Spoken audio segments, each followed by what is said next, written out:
Jika gereja saya tidak suka dengan adat Batak, maka dengan tegas saya akan tinggalkan. Nah guys, gara-gara postingan yang saya buat ini, banyak yang tidak suka kepada saya, banyak yang memberikan komentar negatif, bahkan menghujat saya ya. Jadi saya membuat postingan ini karena memang saat ini sudah banyak gereja-gereja yang sok suci, sok benar, yang tidak suka dengan adat Batak, bahkan mau meniadakan adat Batak itu sendiri. Ini salah satu contoh. Dia katakan ulus itu adalah budaya penyembahan berhala. Bahkan mereka ini juga mengatakan tidak suka membawa beras, tidak suka madok atau pasa, tidak boleh membawa ulus. Bahkan banyak aturan-aturan yang mereka buat untuk meniadakan adat Batak. Nah, jadi saya tidak suka dengan gereja-gereja yang intoleran dengan adat Batak. Harusnya mereka itu hadir dan mereka itu harus bisa berkolaborasi dengan adat Batak. Kenapa saya katakan?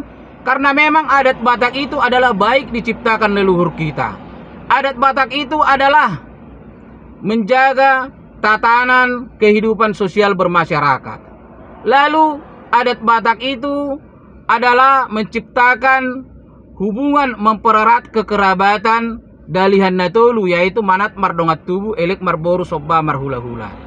Lalu juga adat Batak itu adalah menjaga keseimbangan atau keharmonisan hubungan sesama manusia dan juga kepada Tuhan.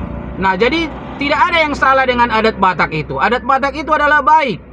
Jika orang-orang seperti ini hadir di lingkungan orang Batak, maka saya pastikan adat Batak itu akan terkikis, lama-lama habis ya. Karena mereka ini mencoba mau meniadakan adat Batak. Jadi saya merasa mereka ini tidak perlu hadir di lingkungan orang Batak karena mereka itu sudah intoleran dengan adat Batak. Yang harusnya gereja itu hadir menyempurnakan, dan gereja itu harus dapat berkolaborasi dengan adat Batak agar tercipta kedamaiannya, tidak saling menyikut.